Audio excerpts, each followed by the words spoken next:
Bend down to lift others up. God's act of bending down in the Old Testament,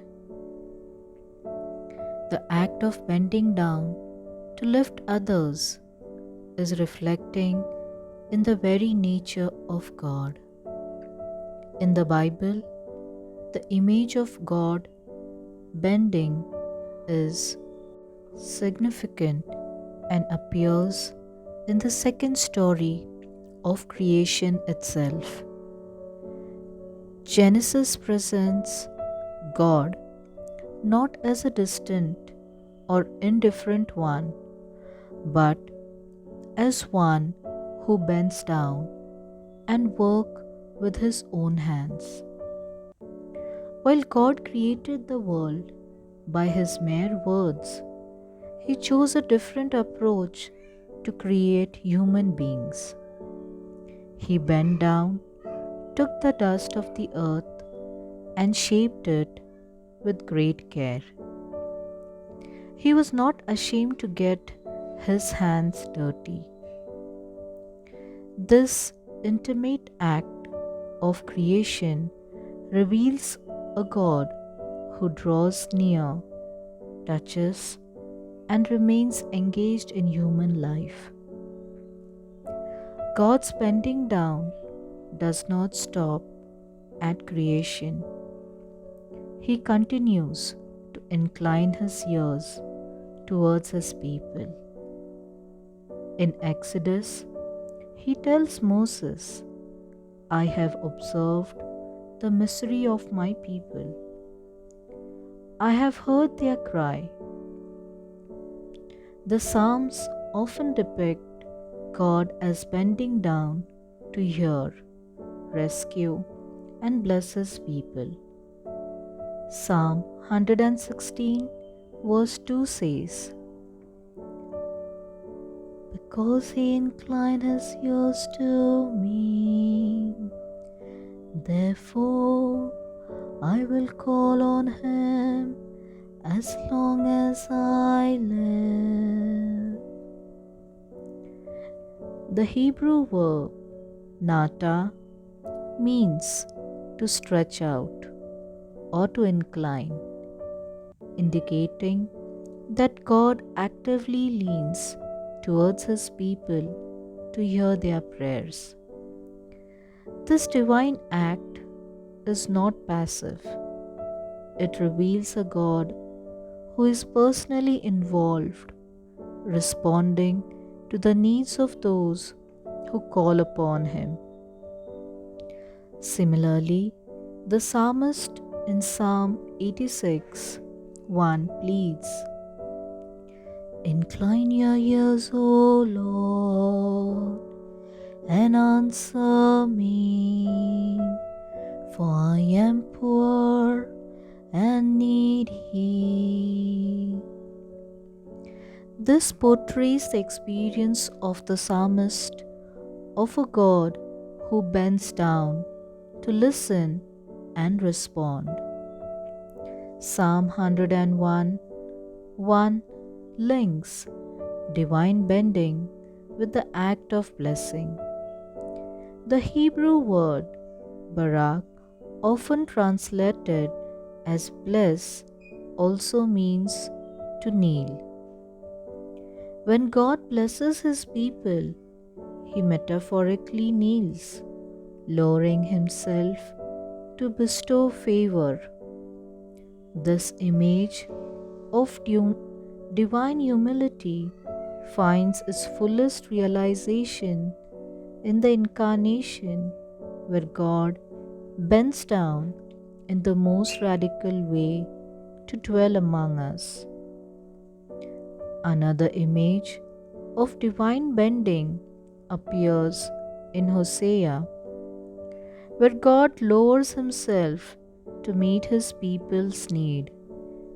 Despite Israel's unfaithfulness by offering sacrifices to Baal and incense to idols. In verse 4, the phrase, "I bend down," signifies that God willingly lowers himself to care for his people, like parent bending down to a child in need. Though the Israelites rebel, God neither abandoned them nor remains distant. Instead, he reaches down to feed and sustain them. Jesus, the paradigm of bending down. The ultimate act of divine bending is found in Jesus Christ. The incarnation itself is the greatest act of humility. That is, God taking human flesh, entering the world not as a ruler but as a vulnerable child. Paul describes this self emptying in Philippians, highlighting how Christ, though divine, emptied himself, taking a form of a slave, being born in human likeness. This self emptying reaches its climax on the cross, where Jesus bends not only in service but in ultimate sacrifice. True greatness is not found in rising above others, but in lowering oneself in service. The posture of Jesus bending down is evident throughout his ministry. When confronted with the woman caught in adultery in John chapter 8, he does not react with condemnation but with compassion. He bends down and writes on the ground, placing himself at the same level of the frightened and humiliated woman. Then in verse 10, he looks up and asks her, "Woman, where are they? Has no one condemned you?" Jesus speaks to her from a lower position, emphasizing his posture of humility and restoration. Unlike the accusers who stand in judgment, Jesus bends down to meet her where she is, only to lift her up. Even in his miracles, Jesus demonstrates this bending. In John chapter 9, when encountering a man born blind, he does something striking. He bends down, mixes mud with his saliva, and applies it to the man's eyes. This act recalls God's creation of humanity from the dust of the earth. By bending and using the very dust of the earth, Jesus signals a new creation, restoring not only the man's sight but also his dignity.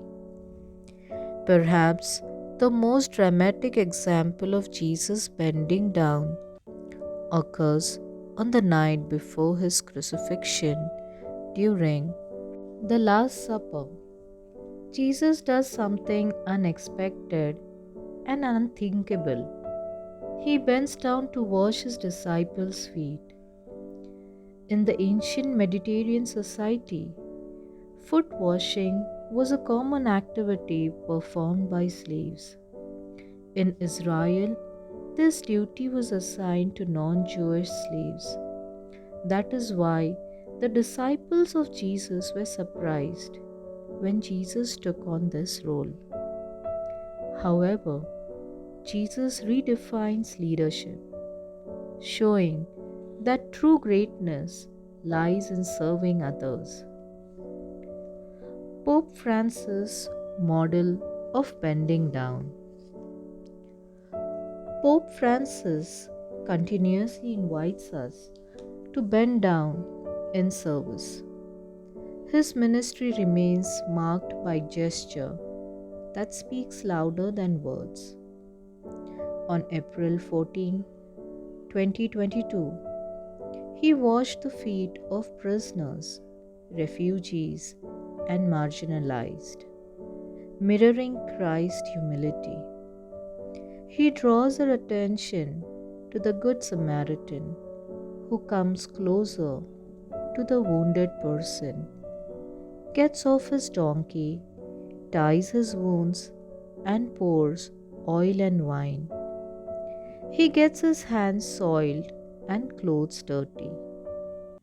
This act remains not only merely a symbolic posture but radically commitment to engage with the suffering of others. Perhaps one of Pope Francis' most outstanding moment occurred in April 2019 when he knelt to kiss the feet of South Sudanese leaders, urging them towards reconciliation and peace. This act stunned the world, not as a mere diplomacy, but as an embodiment of Christ's love and humility. Conclusion. Bending down is at the heart of Christian witnesses. To follow Jesus is to embrace a life of humility and service, to bend down to lift others up. True discipleship is not about seeking power or recognition, but about standing with the marginalized, forgiving generously, and loving unconditionally. In a world obsessed with status and dominance, Christ's call is radical, counterculture, to bend, to kneel, to serve, and to love. We worship a God who bends to create humanity, who leans down to hear our cries, who humbles himself in incarnation and demonstrates the depth of his love on the cross. The challenge remains: will we stand indifferent to God's love, or will we bend down and dirty our hands?